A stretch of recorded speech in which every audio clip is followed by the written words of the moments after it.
The Paris Club is a group of officials from major creditor countries whose role is to find coordinated and sustainable solutions to the payment difficulties experienced by debtor countries. As debtor countries undertake reforms to stabilize and restore the macroeconomic and financial situation, Paris Club creditors provide an appropriate debt treatment. Paris Club creditors provide debt treatments to debtor countries in the form of rescheduling, which is debt relief by postponement or, in the case of concessional rescheduling, reduction in debt service obligations during a defined period or as of a set date. The Paris Club was created gradually from 1956, when the first negotiation between Argentina and its public creditors took place in Paris. The Paris Club treats public claims, that is to say, those due by governments of debtor countries and by the private sector,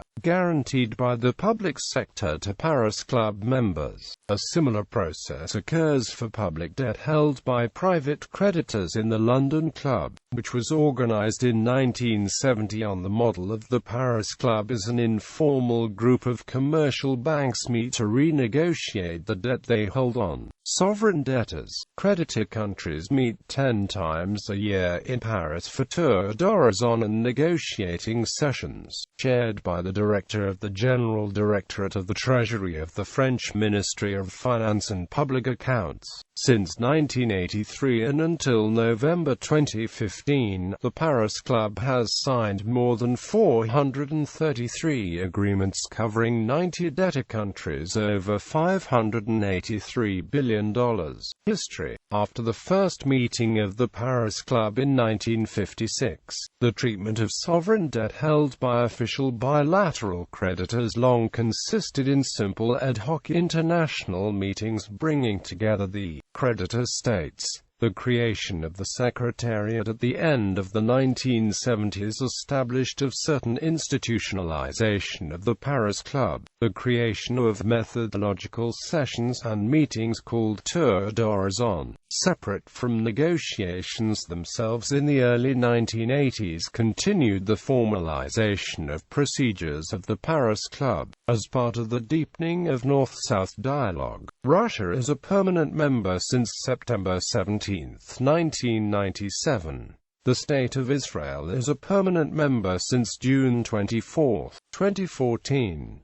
South Korea is a permanent member since June 3, 2016. Organization. The Secretariat was established to prepare more effectively negotiating sessions. The Secretariat is composed of a dozen people from the Treasury of the French Ministry of Finance and Public Accounts. The Secretariat's role is primarily to safeguard the common interests of creditor countries participating in the club, and to facilitate the reaching of a consensus between them at each level of the discussions. To achieve this, the Secretariat prepares negotiating sessions according to a specific method. In the early stages of discussions, the Secretariat analyzes the debtor country's payment capacity and provides creditors with a first proposal for a treatment. This proposal is discussed by the creditors. The Secretariat is also responsible for drafting the minutes of negotiation. The Secretariat also helps to ensure compliance with the various covenants contained in the minutes and maintains external relations with third states, creditors and commercial banks, in particular to ensure the greatest possible respect of comparability clause treatment. The Chair. Since 1956, the presidency of the Paris Club is ensured by the French Treasury. The chairperson of the Paris Club is Odile Renaud-Bassot, Director General of the French Treasury. The co-chairman is the head of the Department of Multilateral Affairs and Development Treasury. The vice-chairman is the deputy in charge of multilateral financial affairs and development at the Treasury. One of these three co-chairmen must chair every meeting of the Paris Club. In particular, during negotiation sessions, the chairman of the Paris Club plays the role of intermediary between creditors, who elaborate debt treatment proposals, and the representative of the debtor country, usually the Minister of Finance. He is responsible for submitting to the debtor's delegation terms agreed upon by creditors. If the debtor, which is common, refuses the first offer of creditors, the actual negotiation begins, the chairman acting as a shuttle between the debtor and creditors. The negotiation ends with the signing of the minutes. Organizational structure. Tour d'Horizon sessions. Each month Paris Club creditors gather for a day during a tour d'Horizon. Delegations from 21 member countries of the Paris Club are present. They take stock of the situation of debtor countries who could seek debt treatment in the medium term, or of the status of implementation of previous agreements.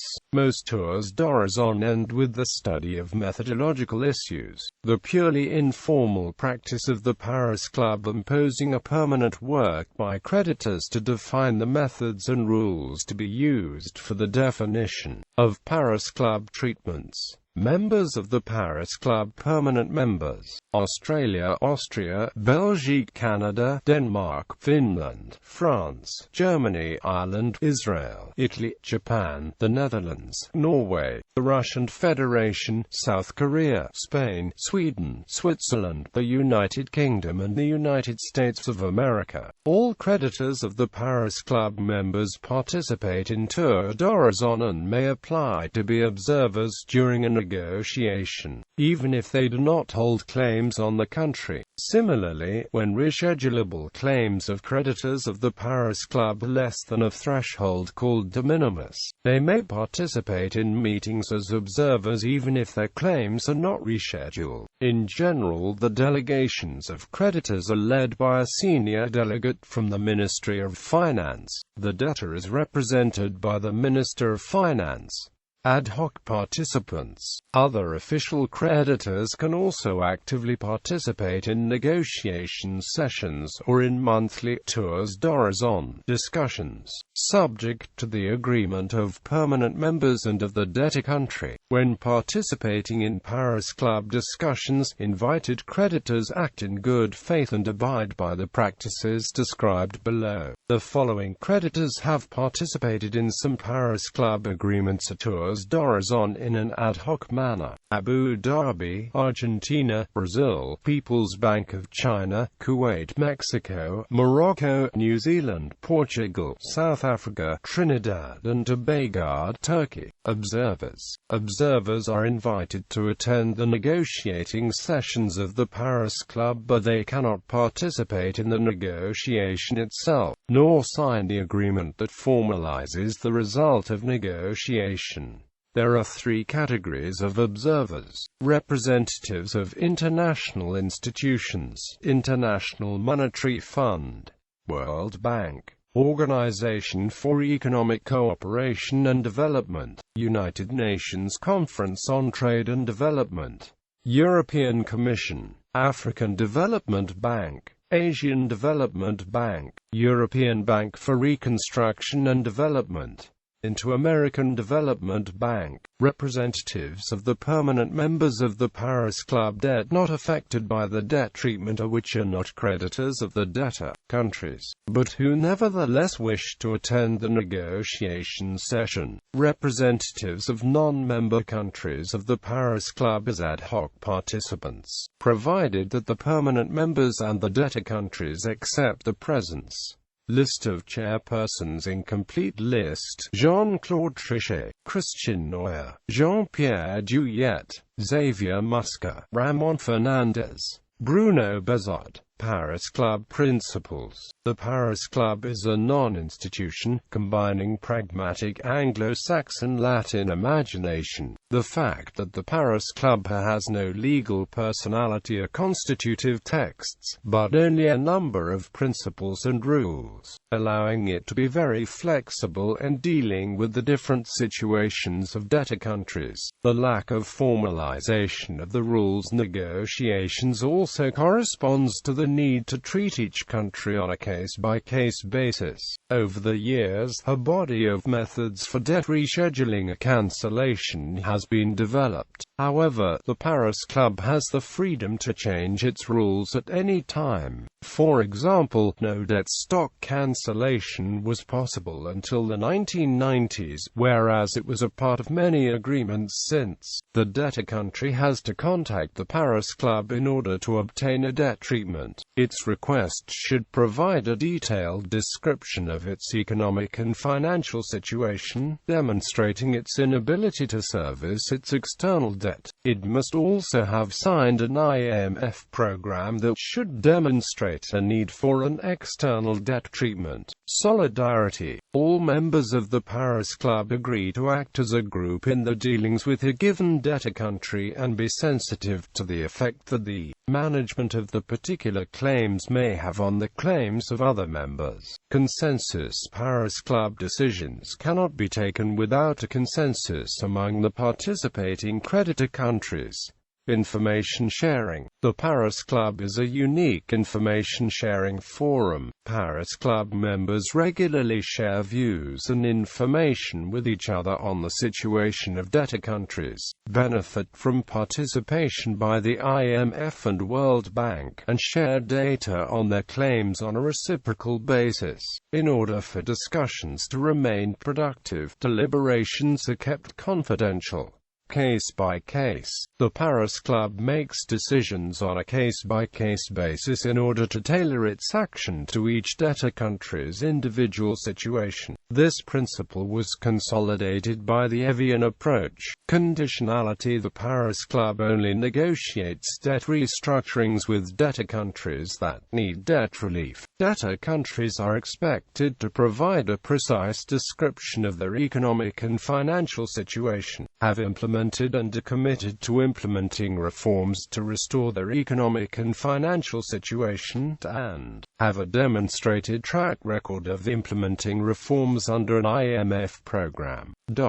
This means in practice that the country must have a current program supported by an appropriate arrangement with the IMF. The level of the debt treatment is based on the financing gap identified in the IMF program. In the case of a flow treatment, the consolidation period coincides with the period when the IMF arrangement shows a need for debt relief. When the flow treatment extends over a long period of time, the Paris Club agreement is divided into phases. The amounts falling due during the first phase are treated as soon as the agreement enters into force. Subsequent phases are implemented following completion of conditions mentioned in the agreed minutes, including non-accumulation of arrears and approval of the reviews of the IMF program. Comparability of treatment. A debtor country that signs an agreement with its Paris Club creditors should not accept from its non-Paris Club commercial and bilateral creditors terms of treatment of its debt less favorable to the debtor than those agreed with the Paris Club. Negotiations. Negotiations typically take place in a conference room in Paris and are chaired by the French Treasury. Although another country can host and chair the negotiation, the chairman begins the session after few welcoming words, and the official meeting begins with a statement by the Ministry of the debtor country, who basically orally presents the written requested debt treatment. This statement is followed by statements from the representatives of the IMF, the World Bank, and the Regional Development Bank. This process constitutes the first part of the meeting. A second round gathers creditor countries and the IMF and World Bank representatives as observers, without the debtor being present. Creditors come up with an agreed-upon proposal that is presented to the debtor country by the chairman. The delegation of the debtor country can make amendments or agree to the terms. This cycle of proposition and counter-offer, mediated by the chair, can take a while. It is usually possible to reach an agreement by lunchtime of the next day. As soon as an agreement is reached, the secretary prepares a document called the agreed minutes and contains the terms of the negotiation. Rescheduling terms. terms. Rescheduling agreements with the Paris Club are rarely a restructuring or rescheduling of an entire stock of outstanding debt on a specific date, but rather a rescheduling of payments of principal and interest due during the period of time called consolidation. Quote, thus, official creditors do not usually reschedule the stock but the flow of debt. The reason behind this wisdom is that the stock of debt may include some foreign aid credits with payments due in the distant future. On top of past obligations, debtors face new layers of future payments at the end of the consolidation period. Creditors have a strong preference for limiting the consolidation period to 1 year, coinciding with the debtor country's IMF standby arrangement, whereas debtors prefer a multi-year consolidation period of 2 to 5 years. Over the years, longer repayment periods have been considered by the club. Before, repayment terms did not exceed 10 years, including a grace period. However, the terms now go up to 40 years for official development aid loans. The number and percentage of debt cancellation has also been on the increase and can reach up to 90% for some heavily indebted poor countries. Below is a graph that provides a synopsis of the Paris Club's claim for the last few years. The cut-off date. When a country gets debt treatment from the Paris Club for the first time, a cut-off date is set and is not modified in subsequent treatment in the Paris Club. Credits granted after this date will not be subject to the debt treatments. To protect the loans granted by Paris Club creditors after an agreement and thus restore access to the debtor country new financing. Thus, when the export credit agencies are assured that the loans granted after that date are excluded renegotiations, they can regain the financial transactions with debtors with a smaller risk of subsequent restructuring of these new credits. The restructuring applies to commitments signed before the cut-off date even if their implementation occurs after that date. Policies for heavily indebted poor countries. The great difficulties of some developing countries to break the cycle of debt led creditor countries of the Paris Club to adopt more ambitious policies. In October 1988, creditors decided to implement a new treatment for the debt of the poorest countries. This new treatment, called Toronto terms, implements for the first time a reduction of the stock of debt of poor countries. The level of reduction was defined as 33.33%. 20 countries benefited from Toronto terms between 1988 and 1991. In December 1991, creditors decided to increase the level of cancellation of 33.33% as defined in Toronto to 50% under the London terms. These agreements benefited to 23 countries. Going even further, in December 1994, creditors decided to implement a new treatment called Naples terms, which can be implemented on a case-by-case basis. Thus, for the poorest and most indebted countries, the level of cancellation of eligible credit is increased to 50% or even 67%. In addition, stock of treatments can be applied in each case for countries that have complied satisfactorily previous commitments. Up to 2008, 35 of 39 countries have reached the completion point of the heavily indebted poor countries HIPCs. Finally, in September 1996, the joint proposal of the Development Committee of the World Bank and the IMF Interim Committee, the international financial community, has recognized that the debt situation of a number of very poor countries, of which 3/4 are located in sub-Saharan Africa, remained extremely difficult, even after having used traditional mechanisms. A group of 39 countries were identified as being potentially eligible for the heavily indebted poor countries HIPCs. Since the start of the HIPC initiative, debt relief granted to the 36 post-decision point countries at N2011 amounts to almost 35% of these countries' 2010 2010 GDP, around $128 billion United States dollars in nominal terms. The total debt relief effort provided under the HIPC initiative is shared by multilateral creditors, the Paris Club, non-Paris Club bilateral creditors and private creditors. Hence, the HIPC initiative represents a genuine and significant financial effort from Paris Club member countries, especially considering that they indirectly contribute to debt relief granted by multilateral creditors, as they are major shareholders of these international financial institutions. According to the IMF and the World Bank, debt relief granted since the beginning of the HIPC initiative reduced beneficiary countries' debt burden by about 90% relative to pre-decision point levels. Debt relief has also allowed beneficiary countries to reduce the debt service and to increase social spending. According to the IMF and the World Bank, for the 36 post-decision point countries, poverty-reducing spending increased by more than 3 percentage points of GDP on average between 2001 and 2010, while debt service payments declined by a similar amount. Such progress is consistent with the HIPC initiative objective, namely, to reallocate the increased spending capacity towards the fight against poverty and to accelerate progress toward the United Nations Millennium Development Goals. Apart from the HIPC initiative, the Paris Club adopted a new framework for debt restructuring in 2003, the Evian approach. Through the Evian framework, the Paris Club's goal is to take into account debt sustainability considerations,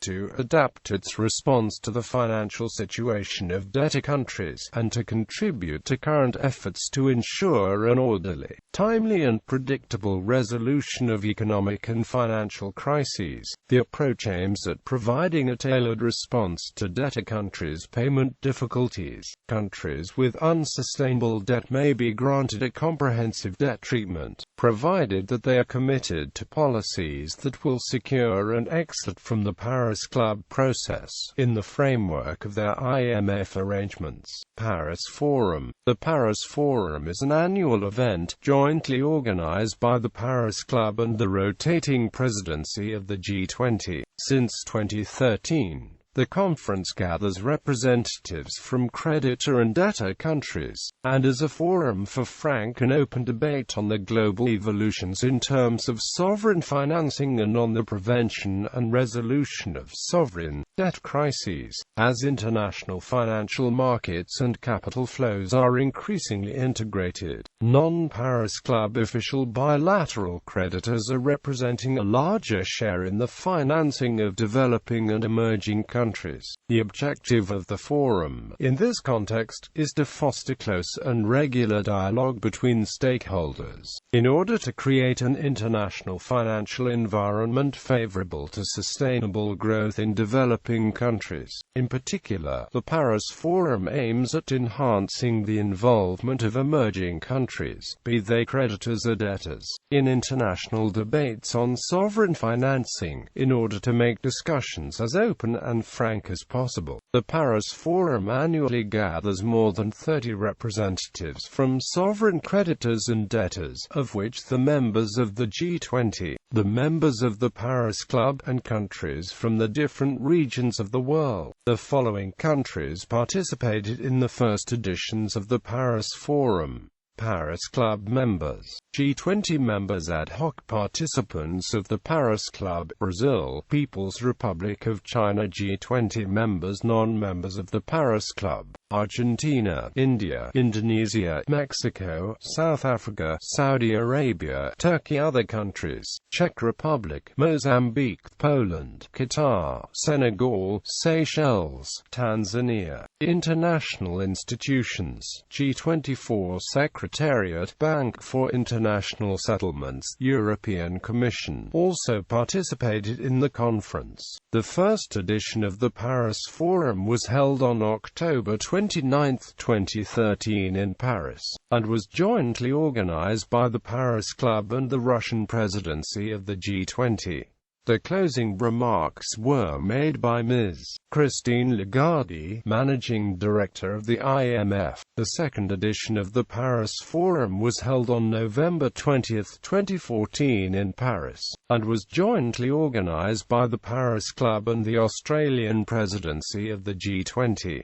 Closing remarks were made by M. Angel Gurria, Secretary-General of the OECD. Accomplishments. The Paris Club has played a role in debt crisis resolution for a period greater than 50 years in emerging and developing countries. The rules and principles that are established for negotiations of different types of debt treatments have proven to be highly efficient towards resolving of various debt crises. Pragmatism and flexibility are important features in the past activity of the Paris Club, with the decisions of the group influenced primarily by technical criteria, although sometimes also by political criteria. Among its spectacular decisions, the Paris Club granted in November 2004 a cancellation of 80% of the stock of debt owed by Iraq, cancelling nearly $30 billion of claims, also granting a moratorium payment until 2008. In February 2006, the United States announced to relieve Afghanistan's debt of $108 million.